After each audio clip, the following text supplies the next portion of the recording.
ಓಂ ಶಾಂತಿ. ಇಂದಿನ ದಿನಾಂಕ 16/1/2025. ಪ್ರಾರ್ಥ ಮುರಳಿ ಬಾಪ್ ತಾದ ಮಧುಬನ. ಮಧುರ ಮಕ್ಕಳೇ, ನೆನಪಿನ ಚಾರ್ಟ್ ಇಡಿ. ಎಷ್ಟೆಷ್ಟು ನೆನಪಿನಲ್ಲಿರುವ ಹವ್ಯಾಸವಾಗುತ್ತಾ ಹೋಗುತ್ತದೆಯೋ ಅಷ್ಟು ಪಾಪಗಳು ತುಂಡಾಗುತ್ತಾ ಹೋಗುತ್ತವೆ. ಕರ್ಮಾತೀತ ಸ್ಥಿತಿಯು ಸಮೀಪ ಬರುತ್ತಾ ಹೋಗುವುದು. ಪ್ರಶ್ನೆ: ಚಾರ್ಟ್ ಅನ್ನು ಸರಿಯಾಗಿ ಬರೆದಿದ್ದಾರೆಯೇ ಅಥವಾ ಇಲ್ಲವೇ ಎಂದು ಯಾವ 4 ಮಾತುಗಳಿಂದ ಗುರುತಿಸಲಾಗುತ್ತದೆ? ಉತ್ತರ: 1. ವ್ಯಕ್ತಿ, 2ನೇದು ಚಲನೆ, 3ನೇದು ಸರ್ವಿಸ್, 4ನೇದು ಖುಷಿ. ಬಾಪ್ ತಾದ ಈ 4 ಮಾತುಗಳನ್ನು ನೋಡಿ ಇವರ ಚಾರ್ಟ್ ಸರಿ ಇದೆಯೇ ಅಥವಾ ಇಲ್ಲವೇ ಎಂದು ತಿಳಿಸುತ್ತಾರೆ. ಯಾವ ಮಕ್ಕಳು ಮ್ಯೂಸಿಯಂ ಅಥವಾ ಪ್ರದರ್ಶನಿಯ ಸರ್ವೀಸಿನಲ್ಲಿರುತ್ತಾರೆ, ಯಾರ ಚಲನೆಯು ಘನತೆಯಿಂದಿರುತ್ತದೆ, ಅಪಾರ ಖುಷಿಯಲ್ಲಿರುತ್ತಾರೆಯೋ ಅವರ ಚಾರ್ಟ್ ಸರಿಯಾಗಿರುವುದು. ಗೀತೆ: ಮುಖವನ್ನು ನೋಡಿಕೋ ಪ್ರಾಣಿ. ಓಂ ಶಾಂತಿ. ಮಕ್ಕಳು, ಗೀತೆಯನ್ನು ಕೇಳಿದ್ದೀರಿ. ಇದರ ಅರ್ಥವನ್ನು ಸಹ ಅರಿತುಕೊಳ್ಳಬೇಕು. ನನ್ನಲ್ಲಿ ಇನ್ನೂ ಪಾಪವು ಎಷ್ಟು ಉಳಿದಿದೆ, ಪುಣ್ಯದ ಖಾತೆಯು ಎಷ್ಟಿದೆ, ಆತ್ಮವು ಸತೋಪ್ರಧಾನವಾಗುವುದರಲ್ಲಿ ಇನ್ನೂ ಎಷ್ಟು ಸಮಯವಿದೆ, ಈಗ ಎಲ್ಲಿಯವರೆಗೆ ಪಾವನರಾಗಿದ್ದೇವೆ ಎಂಬುದನ್ನು ತಿಳಿದುಕೊಳ್ಳಲು ಆಗುತ್ತದೆ ಎಲ್ಲವೇ? ನಾವು 2-3 ಗಂಟೆ ನೆನಪಿನಲ್ಲಿದ್ದೆವು ಎಂದು, ಇನ್ನು ಕೆಲವರು 1 ಗಂಟೆ ನೆನಪಿನಲ್ಲಿದ್ದೆವು ಎಂದು ಚಾರ್ಟ್ನಲ್ಲಿ ಬರೆಯುತ್ತಾರೆ. ಆದರೆ ಇದು ಬಹಳ ಕಡಿಮೆಯಾಯಿತು. ಕಡಿಮೆ ನೆನಪು ಮಾಡಿದರೆ ಪಾಪಗಳು ಕಡಿಮೆ ತುಂಡಾಗುತ್ತವೆ. ಈಗಂತೂ ಬಹಳಷ್ಟು ಪಾಪವಿದೆಯಲ್ಲವೇ? ಅದು ಇನ್ನೂ ಕಳೆದಿಲ್ಲ. ಆತ್ಮವನ್ನೇ ಪ್ರಾಣಿ ಎಂದು ಹೇಳಲಾಗುತ್ತದೆ. ಅಂದಾಗ ತಂದೆಯು ತಿಳಿಸುತ್ತಾರೆ, ಹೇ ಆತ್ಮ, ತನ್ನೊಂದಿಗೆ ಕೇಳಿಕೋ, ಈ ಲೆಕ್ಕದಿಂದ ಎಷ್ಟು ಪಾಪಗಳು ಕಳೆದಿರಬಹುದು, ನಾವು ಎಷ್ಟು ಪುಣ್ಯಾತ್ಮರಾಗಿದ್ದೇವೆ ಎಂಬುದು ಚಾರ್ಟಿನಿಂದಲೇ ಅರ್ಥವಾಗುವುದು. ಇದನ್ನಂತೂ ತಂದೆಯು ತಿಳಿಸಿದ್ದಾರೆ. ಕರ್ಮಾತೀತ ಸ್ಥಿತಿಯು ಅಂತ್ಯದಲ್ಲಿಯೇ ಆಗುವುದು. ನೆನಪು ಮಾಡುವುದು ಹವ್ಯಾಸವಾಗಿ ಬಿಡುತ್ತದೆ ಎಂದರೆ ಹೆಚ್ಚಿನ ಪಾಪಗಳು ತುಂಡಾಗುತ್ತವೆ. ನಾವು ಎಷ್ಟು ಸಮಯ ತಂದೆಯ ನೆನಪಿನಲ್ಲಿರುತ್ತೇವೆಂದು ಪರಿಶೀಲನೆ ಮಾಡಿಕೊಳ್ಳಬೇಕು. ಇದರಲ್ಲಿ ಸುಳ್ಳು ಹೇಳುವ ಮಾತಿಲ್ಲ. ಇಲ್ಲಿ ತಮ್ಮ ಪರಿಶೀಲನೆ ಮಾಡಿಕೊಳ್ಳಬೇಕಾಗುತ್ತದೆ. ತಂದೆಗೆ ತಮ್ಮ ಚಾರ್ಟ್ ಅನ್ನು ಬರೆದುಕೊಟ್ಟರೆ ಈ ಚಾರ್ಟ್ ಸರಿ ಇದೆಯೇ ಅಥವಾ ಇಲ್ಲವೇ ಎಂಬುದನ್ನು ತಂದೆಯು ಬಹುಬೇಗನೆ ತಿಳಿಸಬಲ್ಲರು. ವ್ಯಕ್ತಿ, ಚಲನೆ, ಸರ್ವಿಸ್ ಮತ್ತು ಖುಷಿಯನ್ನು ನೋಡಿ ತಂದೆಯು ಇವರ ಚಾರ್ಟ್ ಹೇಗಿದೆ ಎಂಬುದನ್ನು ತಕ್ಷಣ ತಿಳಿದುಕೊಳ್ಳುತ್ತಾರೆ. ನಿರಂತರ ನೆನಪು ಯಾರಿಗಿರಬಹುದು? ಯಾರು ಮ್ಯೂಸಿಯಂ ಅಥವಾ ಪ್ರದರ್ಶನಿಯ ಸರ್ವೀಸಿನಲ್ಲಿರುವವರಿಗೆ. ಮ್ಯೂಸಿಯಂನಲ್ಲಂತೂ ಇಡೀ ದಿನ ಬರುತ್ತಾ ಹೋಗುತ್ತಿರುತ್ತಾರೆ. ದೆಹಲಿಯಲ್ಲಂತೂ ಅನೇಕರು ಬರುತ್ತಿರುತ್ತಾರೆ. ಪದೇ ಪದೇ ತಂದೆಯ ಪರಿಚಯ ಕೊಡಬೇಕಾಗುತ್ತದೆ. ತಿಳಿದುಕೊಳ್ಳಿ, ವಿನಾಶಕ್ಕೆ ಇನ್ನು ಕೆಲವೇ ವರ್ಷಗಳಿವೆ ಎಂದು ನೀವು ಯಾರಿಗಾದರೂ ಹೇಳುತ್ತೀರಿ. ಇದು ಹೇಗೆ ಸಾಧ್ಯವಿದೆ ಎಂದು ಕೇಳುತ್ತಾರೆ. ಆಗ ತಕ್ಷಣ ಹೇಳಬೇಕು, ಇದನ್ನು ನಾವು ತಿಳಿಸುತ್ತೇವೆಯೇ? ಭಗವಾನುವಾಚವಿದೆಯಲ್ಲವೇ? ಭಗವಾನುವಾಚವು ಅವಶ್ಯವಾಗಿ ಸತ್ಯವೇ ಇರುವುದಲ್ಲವೇ? ಆದ್ದರಿಂದ ತಂದೆಯು ತಿಳಿಸುತ್ತಾರೆ, ಮತ್ತೆ ಮತ್ತೆ ತಿಳಿಸಿ, ಇದು ಶಿವ ತಂದೆಯ ಶ್ರೀಮತವಾಗಿದೆ. ನಾವು ಹೇಳುತ್ತಿಲ್ಲ, ಇದು ಅವರ ಶ್ರೀಮತವಾಗಿದೆ. ಭಗವಂತನು ಸತ್ಯವಾಗಿದ್ದಾರೆ. ಅವರಿಗೆ ಮೊಟ್ಟ ಮೊದಲು ತಂದೆಯ ಪರಿಚಯವನ್ನು ಅವಶ್ಯವಾಗಿ ಕೊಡಬೇಕಾಗುತ್ತದೆ.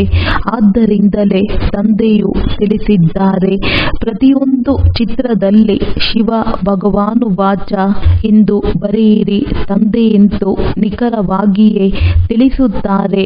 ನಾವೇನು ಇದನ್ನು ತಿಳಿದುಕೊಂಡಿರಲಿಲ್ಲ, ತಂದೆಯು ತಿಳಿಸಿದ್ದಾರೆ. ಆದ್ದರಿಂದ ನಾವು ತಮಗೆ ಹೇಳುತ್ತೇವೆ, ಕೆಲವೊಮ್ಮೆ ಇಂಥವರು ಭವಿಷ್ಯವಾಣಿಯನ್ನು ತಿಳಿಸಿದ್ದಾರೆ, ವಿನಾಶವು ಬೇಗನೆ ಆಗುವುದೆಂದು ಎಂಬುದು ಪತ್ರಿಕೆಗಳಲ್ಲಿಯೂ ಹಾಕುತ್ತಾರೆ. ಈಗ ನೀವಂತೂ ಬೇಅದ್ದಿನ ಮಕ್ಕಳಾಗಿದ್ದೀರಿ. ಪ್ರಜಾಪಿತ ಬ್ರಹ್ಮ ಕುಮಾರ ಕುಮಾರಿಯರೆಂದರೆ ಬೇಅದ್ದಿನ ತಂದೆಯ ಮಕ್ಕಳಲ್ಲವೇ? ನಾವು ಬೇಅದ್ದಿನ ತಂದೆಯ ಮಕ್ಕಳಾಗಿದ್ದೇವೆ. ಅವರೇ ಪತಿತ ಪಾವನ ಜ್ಞಾನಸಾಗರನಾಗಿದ್ದಾರೆಂದು ತಿಳಿಸುತ್ತೀರಿ. ಮೊದಲಿಗೆ ಈ ಮಾತನ್ನು ತಿಳಿಸಿ ನಿಶ್ಚಯ ಮಾಡಿಸಿ ನಂತರ ಮುಂದುವರಿಯಬೇಕು. ಶಿವತಂದೆಯು ಇದನ್ನೇ ಹೇಳಿದ್ದಾರೆ.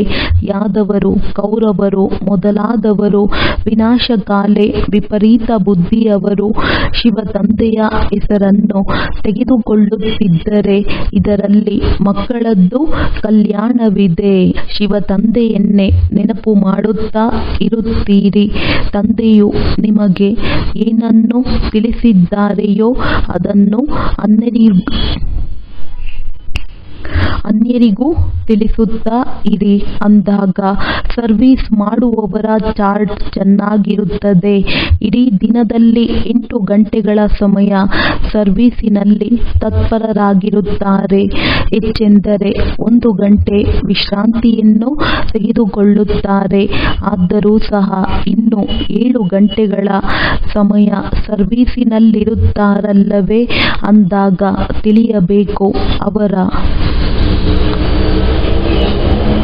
ವಿಕರ್ಮಗಳು ಬಹಳ ವಿನಾಶವಾಗುತ್ತವೆ.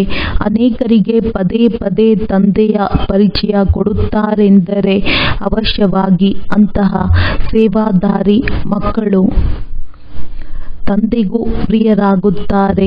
ತಂದೆಯು ನೋಡುತ್ತಾರೆ, ಇವರು ಅನೇಕರ ಕಲ್ಯಾಣ ಮಾಡುತ್ತಾರೆ.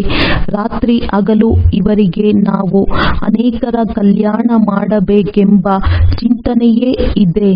ಅನೇಕರ ಕಲ್ಯಾಣ ಮಾಡುವುದೆಂದರೆ ತಮ್ಮ ಕಲ್ಯಾಣ ಮಾಡಿಕೊಳ್ಳುತ್ತಾರೆ. ಯಾರು ಅನೇಕರ ಕಲ್ಯಾಣ ಮಾಡುವರೋ ಅವರಿಗೆ ವಿದ್ಯಾರ್ಥಿ ವೇತನವೂ ಸಿಗುತ್ತದೆ.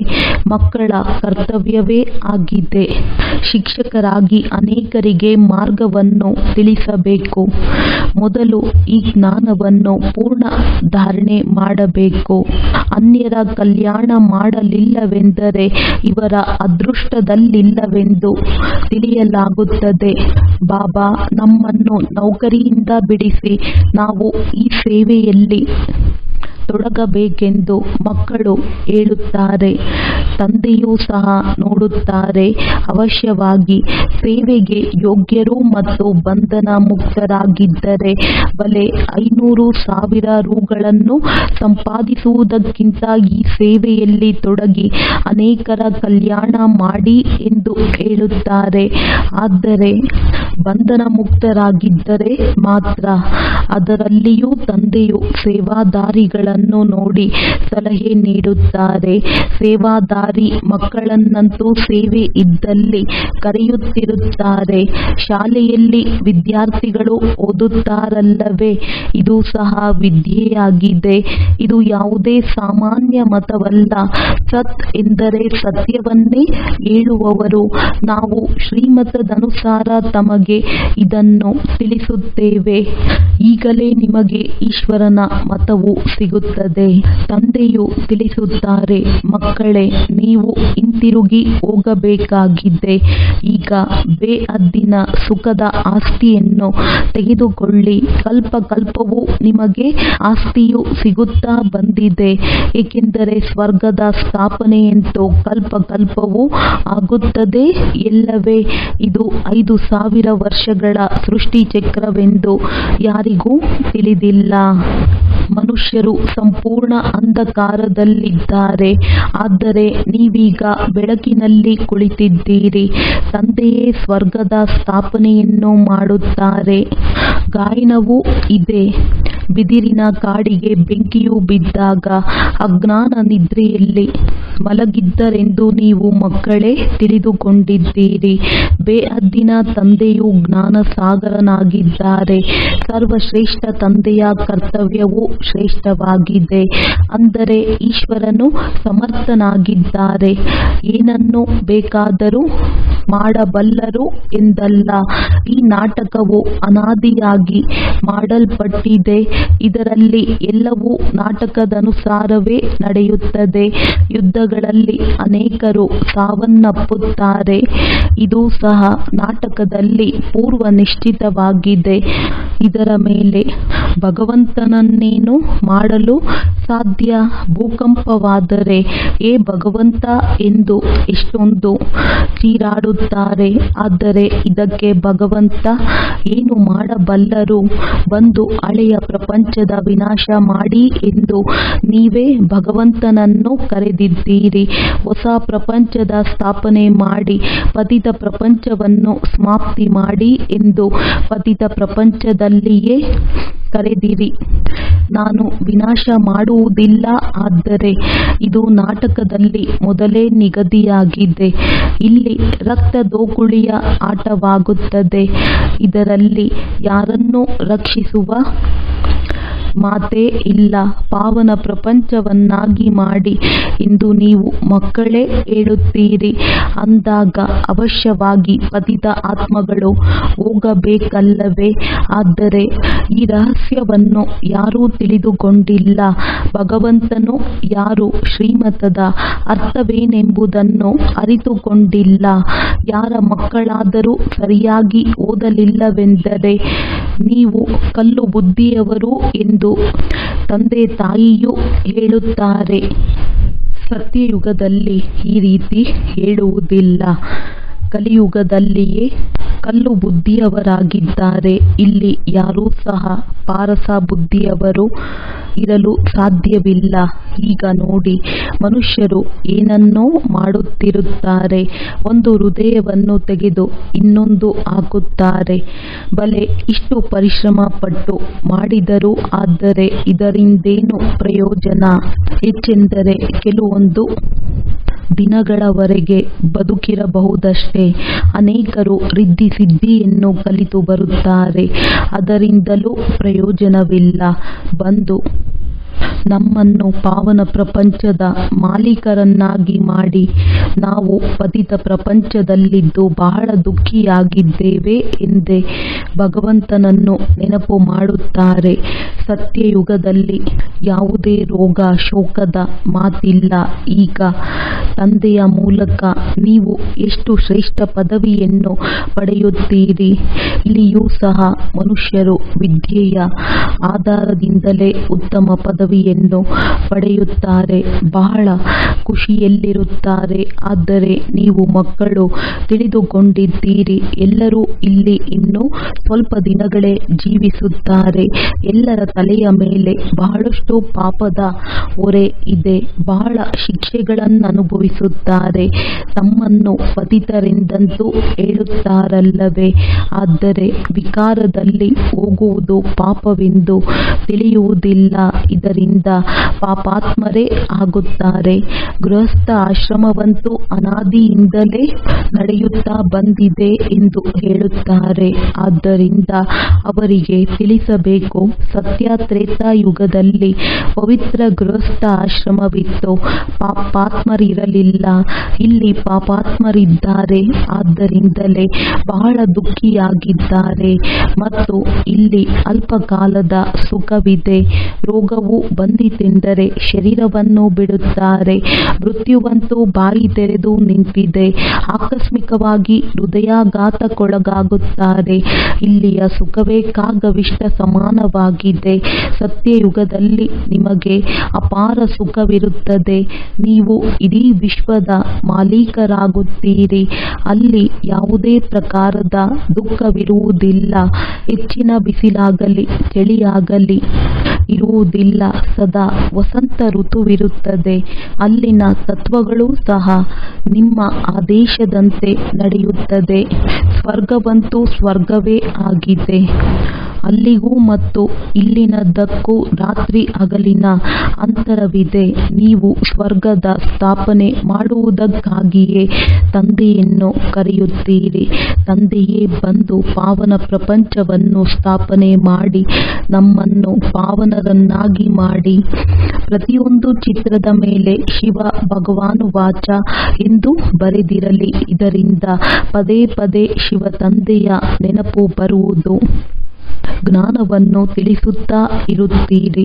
ಮ್ಯೂಸಿಯಂ ಅಥವಾ ಪ್ರದರ್ಶನಿಯ ಸರ್ವೀಸಿನಲ್ಲಿ ಜ್ಞಾನ ಮತ್ತು ಯೋಗವೆರಡೂ ಒಟ್ಟಿಗೆ ನಡೆಯುತ್ತದೆ. ನೆನಪಿನಲ್ಲಿದ್ದರೆ ನಶೆ ಏರುತ್ತದೆ. ನೀವೀಗ ಪಾವನರಾಗಿ ಇಡೀ ವಿಶ್ವವನ್ನು ಪಾವನವನ್ನಾಗಿ ಮಾಡುತ್ತೀರಿ. ನೀವು ಪಾವನರಾಗುತ್ತೀರೆಂದರೆ ಅವಶ್ಯವಾಗಿ ಪಾವನ ಸೃಷ್ಟಿಯೇ ಬೇಕು. ಕೊನೆಯಲ್ಲಿ ಅಂತಿಮ ಸಮಯವಾಗಿರುವ ಕಾರಣ ಎಲ್ಲರ ಲೆಕ್ಕಾಚಾರಗಳು ಸಮಾಪ್ತಿಯಾಗುತ್ತವೆ. ನಿಮಗಾಗಿ ನಾನು ಹೊಸ ಸೃಷ್ಟಿಯ ಉದ್ಘಾಟನೆ ಮಾಡಬೇಕಾಗುತ್ತದೆ.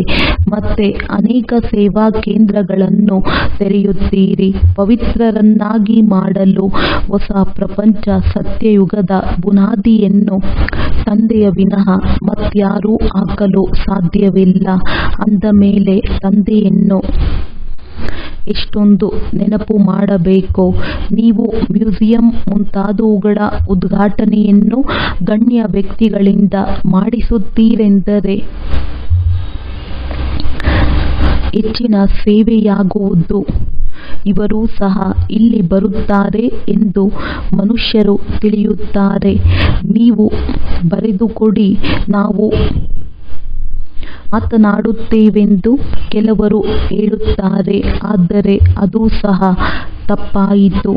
ಅವರೂ ಸಹ ಚೆನ್ನಾಗಿ ಅರಿತುಕೊಂಡು ಮಾತನಾಡಿದರೆ ಬಹಳ ಒಳ್ಳೆಯದು. ಕೆಲವರಂತೂ ಬರೆದಿರುವುದನ್ನು ಓದಿ ತಿಳಿಸುತ್ತಾರೆ. ಆದರೆ ನೀವು ಮಕ್ಕಳು ಅದನ್ನು ಯಥಾರ್ಥವಾಗಿ ಅರಿತುಕೊಂಡು ಹಾಗೆಯೇ ತಿಳಿಸಬೇಕು. ನೀವಾತ್ಮಗಳಲ್ಲಿ ಸಂಪೂರ್ಣ ಜ್ಞಾನವಿದೆಯಲ್ಲವೇ? ಮತ್ತೆ ನೀವು ಅನ್ಯರಿಗೂ ತಿಳಿಸುತ್ತೀರಿ. ಪ್ರಜೆಗಳು ವೃದ್ಧಿಯನ್ನು ಹೊಂದುತ್ತಿರುತ್ತಾರೆ. ಜನಸಂಖ್ಯೆಯು ಹೆಚ್ಚುತ್ತಾ ಹೋಗುತ್ತದೆ. ಎಲ್ಲ ವಸ್ತುಗಳು ಹೆಚ್ಚುತ್ತವೆ. ಈಗ ಇಡೀ ವೃಕ್ಷವೇ ಜಡೀಭೂತ ಸ್ಥಿತಿಯನ್ನು ಹೊಂದಿದೆ. ಯಾರು ತಮ್ಮ ಧರ್ಮದವರಾಗಿರುವರೋ ಅವರು ಮರಳಿ ಬರುವರು. ನಂಬರ್ ವಾರಂತೂ ಇದ್ದಾರಲ್ಲವೇ? ಎಲ್ಲರೂ ಏಕರಸವಾಗಿ ಹೋಗುವುದಿಲ್ಲ. ಕೆಲವರು 100ಕ್ಕೆ 1 ಅಂಕವನ್ನು ತೆಗೆಯುವವರಿರುತ್ತಾರೆ. ಸ್ವಲ್ಪವಾದರೂ ಕೇಳಿ. 1 ಅಂಕವಾದರೂ ಸಿಕ್ಕಿದರೂ ಅವರು ಸ್ವರ್ಗದಲ್ಲಿ ಬಂದು ಬಿಡುತ್ತಾರೆ. ಇದು ಬೇಹದ್ದಿನ ವಿದ್ಯೆಯಾಗಿದೆ. ಇದನ್ನು ಬೇಹದ್ದಿನ ತಂದೆಯೇ ಓದಿಸುತ್ತಾರೆ. ಯಾರು ಈ ಧರ್ಮದವರಾಗಿರುವರೋ ಅವರು ಪುನಃ ಬರುತ್ತಾರೆ. ಅಂದಾಗ ಮೊಟ್ಟಮೊದಲು ಎಲ್ಲರೂ ತಮ್ಮ ಮನೆಯಾದ ಮುಕ್ತಿಧಾಮಕ್ಕೆ ಹೋಗಬೇಕಾಗಿದೆ. ನಂತರ ಕ್ರಮೇಣವಾಗಿ ಕೆಳಗೆ ಬರುತ್ತಾರೆ. ಕೆಲವರು ತ್ರೇತಾಯುಗದ ಅಂತ್ಯದವರೆಗೂ ಬರುತ್ತಾ ಇರುತ್ತಾರೆ. ಬಲೆ ಬ್ರಾಹ್ಮಣರಾಗುತ್ತಾರೆ. ಆದರೆ ಎಲ್ಲ ಬ್ರಾಹ್ಮಣರು ಸತ್ಯಯುಗದಲ್ಲಿ ಬರುವುದಿಲ್ಲ. ತ್ರೇತಾದ ಅಂತ್ಯದವರೆಗೂ ಬರುತ್ತಾರೆ. ಇವು ಅರಿತುಕೊಳ್ಳುವ ಮಾತುಗಳಾಗಿವೆ. ತಂದೆಗೆ ಗೊತ್ತಿದೆ ಈಗ ರಾಜಧಾನಿಯು ಸ್ಥಾಪನೆಯಾಗುತ್ತಿದೆ. ಅಂದ ಮೇಲೆ ಎಲ್ಲರೂ ಏಕರಸವಾಗಿರುವುದಿಲ್ಲ. ರಾಜಧಾನಿಯಲ್ಲಿ ಎಲ್ಲ ಪ್ರಕಾರದವರೂ ಬೇಕಲ್ಲವೇ? ಪ್ರಜೆಗಳನ್ನು ಹೊರಗಿನವರೆಂದು ಹೇಳಲಾಗುತ್ತದೆ. ತಂದೆಯು ತಿಳಿಸುತ್ತಾರೆ, ಅಲ್ಲಿ ಮಂತ್ರಿ ಮೊದಲಾದವರ ಅವಶ್ಯಕತೆ ಇರುವುದಿಲ್ಲ. ಅವರಿಗೆ ಇಲ್ಲಿಯೇ ಶ್ರೀಮತವು ಸಿಕ್ಕಿದೆ. ಇದರಿಂದ ಅಲ್ಲಿ ಪದವಿಯನ್ನು ಪಡೆಯುತ್ತಾರೆ ಅಂದಾಗ ಮಂತ್ರಿಗಳಿಂದ ಸಲಹೆಯನ್ನು ತೆಗೆದುಕೊಳ್ಳುವ ಅವಶ್ಯಕತೆ ಇಲ್ಲ. ಆದ್ದರಿಂದ ಅಲ್ಲಿ ಮಂತ್ರಿಗಳಿರುವುದಿಲ್ಲ. ನಂತರ ಅವರೇ ಪತಿತರಾದಾಗ ಒಬ್ಬ ರಾಜ ರಾಣಿಯ ಜೊತೆಗೆ ಒಬ್ಬ ಮಂತ್ರಿ ಇರುತ್ತಾರೆ. ಈಗಂತೂ ಮಂತ್ರಿಗಳು ಎಷ್ಟೊಂದು ಮಂದಿ ಇದ್ದಾರೆ. ಇಲ್ಲಿ ಪಂಚಾಯಿತಿ ರಾಜ್ಯವಾಗಿದೆ ಎಲ್ಲವೇ. ಒಬ್ಬರ ಮತವು ಇನ್ನೊಬ್ಬರಿಗೆ ಹೋಲುವುದಿಲ್ಲ. ಒಬ್ಬರೊಂದಿಗೆ ಗೆಳೆತನವನ್ನಿಟ್ಟುಕೊಂಡು ತಿಳಿಸಿದರೆ ಅವರು ಕೆಲಸ ಮಾಡಿಕೊಡುತ್ತಾರೆ. ಆದರೆ ಅದಕ್ಕೆ ಬದಲಾಗಿ ಇನ್ನೊಬ್ಬರು ಬಂದರೂ ಅವರಿಗೆ ಗಮನಕ್ಕೆ ಬರಲಿಲ್ಲವೆಂದರೆ ಇನ್ನೂ ಆ ಕೆಲಸವನ್ನು ಕೆಡಿಸಿಬಿಡುತ್ತಾರೆ. ಒಬ್ಬರ ಬುದ್ಧಿಯು ಇನ್ನೊಬ್ಬರಿಗೆ ಹೋಲುವುದಿಲ್ಲ. ಸತ್ಯಯುಗದಲ್ಲಿ ನಿಮ್ಮ ಎಲ್ಲ ಕಾಮನೆಗಳು ಈಡೇರುತ್ತವೆ. ನೀವು ಎಷ್ಟೊಂದು ದುಃಖವನ್ನು ಪಡೆದಿದ್ದೀರಿ. ಇದರ ಹೆಸರೇ ದುಃಖಧಾಮವಾಗಿದೆ. ಭಕ್ತಿ ಮಾರ್ಗದಲ್ಲಿ ಎಷ್ಟೊಂದು ಪೆಟ್ಟು ತಿಂದಿದ್ದೀರಿ. ಇದು ಸಹ ನಾಟಕದಲ್ಲಿದೆ. ಯಾವಾಗ ಬಹಳ ದುಃಖಿಯಾಗುವರೋ ಆಗ ತಂದೆಯು ಬಂದು ಸುಖದ ಆಸ್ತಿಯನ್ನು ಕೊಡುತ್ತಾರೆ. ತಂದೆಯು ನಿಮ್ಮ ಬುದ್ಧಿಯ ಬೀಗವನ್ನು ತೆರೆದಿದ್ದಾರೆ. ಸಾಹುಕಾರರಿಗಾಗಿ ಇದು ಸ್ವರ್ಗವಾಗಿದೆ, ಬಡವರು ನರಕದಲ್ಲಿದ್ದಾರೆ ಎಂದು ಮನುಷ್ಯರು ಹೇಳುತ್ತಾರೆ. ಆದರೆ ಸ್ವರ್ಗವೆಂದು ಯಾವುದಕ್ಕೆ ಹೇಳಲಾಗುತ್ತದೆ ಎಂಬುದನ್ನು ನೀವೇ ಯಥಾರ್ಥವಾಗಿ ಅರಿತುಕೊಂಡಿದ್ದೀರಿ. ಸತ್ಯಯುಗದಲ್ಲಿ ಯಾರನ್ನೂ ದಯಾಮಯಿ ಎಂದು ಕರೆಯುವುದಿಲ್ಲ. ದಯೆ ತೋರಿಸಿ ನಮ್ಮನ್ನು ಮುಕ್ತ ಮಾಡಿ ಎಂದು ಇಲ್ಲಿಯೇ ಕರೆಯುತ್ತಾರೆ. ಆದ್ದರಿಂದ ತಂದೆಯೇ ಎಲ್ಲರನ್ನೂ ಶಾಂತಿಧಾಮ, ಸುಖಧಾಮದಲ್ಲಿ ಕರೆದುಕೊಂಡು ಹೋಗುತ್ತಾರೆ. ಅಜ್ಞಾನ ಕಾಲದಲ್ಲಿ ನೀವು ಸಹ ಏನನ್ನೂ ತಿಳಿದುಕೊಂಡಿರುವುದಿಲ್ಲ. ಯಾರು ನಂಬರ್ 1 ತಮೋಪ್ರಧಾನರೋ ಅವರೇ ಮತ್ತೆ ನಂಬರ್ 1 ಸತೋಪ್ರಧಾನರಾಗುವರು. ಇವರು ತಮ್ಮನ್ನು ಮಹಿಮೆ ಮಾಡಿಕೊಳ್ಳುತ್ತಿಲ್ಲ. ಮಹಿಮೆ ಎಲ್ಲವೂ ಒಬ್ಬ ತಂದೆಯದೇ ಆಗಿದೆ. ಲಕ್ಷ್ಮೀ ನಾರಾಯಣರನ್ನೂ ಸಹ ಇಷ್ಟು ಶ್ರೇಷ್ಠರನ್ನಾಗಿ ಮಾಡುವವರು ತಂದೆಯಾಗಿದ್ದಾರಲ್ಲವೇ. ಭಗವಂತನು ಸರ್ವಶ್ರೇಷ್ಠನಾಗಿದ್ದಾರೆ. ಅವರು ನಮ್ಮನ್ನು ಶ್ರೇಷ್ಠರನ್ನಾಗಿ ಮಾಡುತ್ತಾರೆ. ಆದರೆ ತಂದೆಗೆ ತಿಳಿದಿದೆ ಎಲ್ಲರೂ ಶ್ರೇಷ್ಠರಾಗುವುದಿಲ್ಲ. ಆದರೂ ಪುರುಷಾರ್ಥ ಮಾಡಬೇಕಾಗಿದೆ. ನೀವಿಲ್ಲಿ ನರನಿಂದ ನಾರಾಯಣರಾಗುವುದಕ್ಕಾಗಿ ಬಂದಿದ್ದೀರಿ. ಬಾಬಾ, ನಾವು ಸ್ವರ್ಗದ ರಾಜ್ಯಭಾಗ್ಯವನ್ನು ತೆಗೆದುಕೊಳ್ಳುತ್ತೇವೆ. ನಾವು ಸತ್ಯ ನಾರಾಯಣನ ಸತ್ಯ ಕಥೆಯನ್ನು ಕೇಳಲು ಬಂದಿದ್ದೇವೆ ಎಂದು ಮಕ್ಕಳು ಹೇಳುತ್ತಾರೆ. ಅದಕ್ಕೆ ತಂದೆಯು ಹೇಳುತ್ತಾರೆ, ಒಳ್ಳೆಯದು ಮಕ್ಕಳೇ, ನಿಮ್ಮ ಬಾಯಲ್ಲಿ ಗುಲಾಬ್ ಜಾಮೂನ್. ಅದಕ್ಕಾಗಿ ಪರಿಶ್ರಮ ಪಡಿ. ಎಲ್ಲರೂ ಲಕ್ಷ್ಮೀನಾರಾಯಣನಾಗುವುದಿಲ್ಲ. ನಿಮ್ಮ ರಾಜಧಾನಿಯು ಸ್ಥಾಪನೆಯಾಗುತ್ತಿದೆ ಅಂದ ಮೇಲೆ ರಾಜಮನೆತನದಲ್ಲಿ ಮತ್ತು ಪ್ರಜೆಗಳ ಮನೆತನದಲ್ಲಿ ಅನೇಕರು ಬೇಕಲ್ಲವೇ. ಆಶ್ಚರ್ಯವಾಗಿ ಜ್ಞಾನವನ್ನು ಕೇಳಿ ನಡೆಯುತ್ತಾ ಮತ್ತೆ ವಿಚ್ಛೇದನವನ್ನು ಕೊಡುತ್ತಾರೆ. ಯಾವ ಮಕ್ಕಳು ಯಾರು ತಮ್ಮ ಉನ್ನತಿ ಮಾಡಿಕೊಳ್ಳುವರೋ ಅವರು ಮೇಲೇರುತ್ತಾರೆ. ಇದರಲ್ಲಿ ಬಡವರೇ ಸಮರ್ಪಣೆಯಾಗುತ್ತಾರೆ. ದೇಹ ಸಹಿತವಾಗಿ ಮತ್ತೇನು ನೆನಪಿಗೆ ಬರಬಾರದು. ಇದು ಉನ್ನತ ಗುರಿಯಾಗಿದೆ. ಒಂದು ವೇಳೆ ಸಂಬಂಧವಿದ್ದರೆ ಅದು ಅವಶ್ಯವಾಗಿ ನೆನಪಿಗೆ ಬರುತ್ತದೆ. ತಂದೆಗೆ ಏನು ನೆನಪಿರುತ್ತದೆ? ಇಡೀ ದಿನ ಬೇಹದ್ದಿನಲ್ಲಿಯೇ ಬುದ್ಧಿ ಇರುತ್ತದೆ. ಎಷ್ಟು ಪರಿಶ್ರಮ ಪಡಬೇಕಾಗುತ್ತದೆ.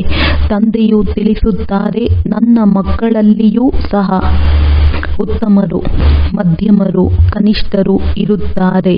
ಅನ್ಯರು ಯಾರೇ ಬಂದರೂ ಸಹ ಇವರು ಪತಿತ ಪ್ರಪಂಚದವರೆಂದು ತಿಳಿಯುತ್ತಾರೆ. ಆದರೂ ಯಜ್ಞ ಸೇವೆ ಮಾಡುತ್ತಾರೆಂದರೆ ಅವರಿಗೆ ಗೌರವ ಕೊಡಬೇಕಾಗುತ್ತದೆ. ತಂದೆಯು ಯುಕ್ತಿಗಾರನಾಗಿದ್ದಾರಲ್ಲವೇ. ಇಲ್ಲವೆಂದರೆ ಇವರು ಶಾಂತಿಯ ಶಿಖರ, ಪವಿತ್ರತೆಯ ಶಿಖರವಾಗಿದ್ದಾರೆ. ಇಲ್ಲಿ ಪರಮ ಪವಿತ್ರ ತಂದೆಯು ಇಡೀ ವಿಶ್ವವನ್ನು ಪವಿತ್ರವನ್ನಾಗಿ ಮಾಡುತ್ತಾರೆ. ಇಲ್ಲಿ ಪತಿತರ್ಯಾರೂ ಬರಲು ಸಾಧ್ಯವಿಲ್ಲ. ಆದರೆ ತಂದೆಯು ತಿಳಿಸುತ್ತಾರೆ, ನಾನು ಎಲ್ಲ ಪತಿತರನ್ನು ಪಾವನ ಮಾಡುವುದಕ್ಕಾಗಿಯೇ ಬಂದಿದ್ದೇನೆ. ಈ ಆಟದಲ್ಲಿ ನನ್ನ ಪಾತ್ರವೂ ಇದೆ.